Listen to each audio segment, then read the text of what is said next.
Dreaming in Real Time, the work of Tyler Mitchell. And so Tyler Mitchell is doing something interesting because he's looking at the visual language of the American South. A lot of the work that's talked about when it comes to the American South is from white photographers. William Eggleston would immediately come to mind. American South has its own deep and divided history. He talks about Atlanta, where he's from, as a very green and rich city. And he uses that in his photography. Placing his subjects in nature is really important. Some of his work is about reclaiming the landscape. And Black individuals, Black families also inhabiting that space, but often doing so in a way that is fun or contemplative or relaxing or just existing, which is a fairly radical idea because it's not something that's been traditionally represented. And if you like his work, there's a really interesting conversation he has with Tyler, the creator, where they both talk about the idea of subconsciously reclaiming the world. And Tyler Mitchell is also doing that and documenting that in a very visual way. In that conversation, Tyler Mitchell talks about the idea of dreaming something up, but then actually bringing it into reality, because he'll stage something, but then the people and the subjects he's working with do experience that reality of being in the landscape. He'll set the idea of a rehearsal or a scripted moment and then begin to watch what happens and photograph that. So there may be moments of tenderness or connection or spontaneity. You kind of get the feeling when you look at his images that time slows down. And he photographs Black youth in an interesting way that sets it out a lot from other people's photographs because he hints at this complex interior life. It should be obvious, but it's often hidden in the photography of Black youth. One of the other things that seems important to him about the South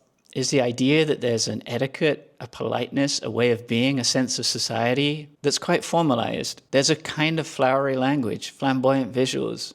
And this is kind of weaved through the identity of the American South, which he brings out a lot in his imagery, the idea of dressing up for a photo. And it's kind of playful. And let's look at what that does to his actual visual language. He uses a lot of daylight. He uses a lot of warm light, so that golden hour feeling, which really enhances that tenderness in his pictures. The daylight tends to be really soft.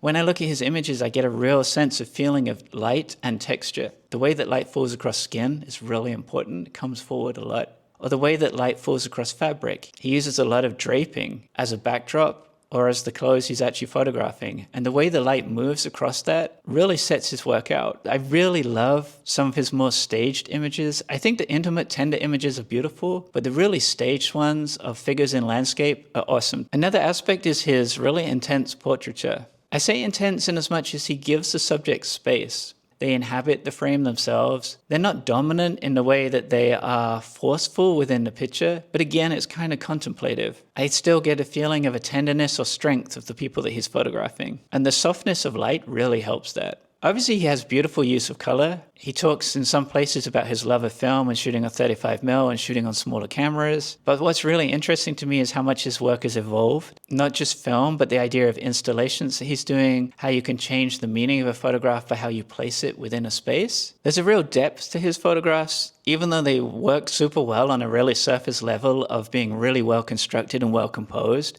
I think his framing, his composition in general is beautiful. And he's playing off his photographic knowledge and his photographic references also. There's a sense that he is collaborating with the people that he's photographing.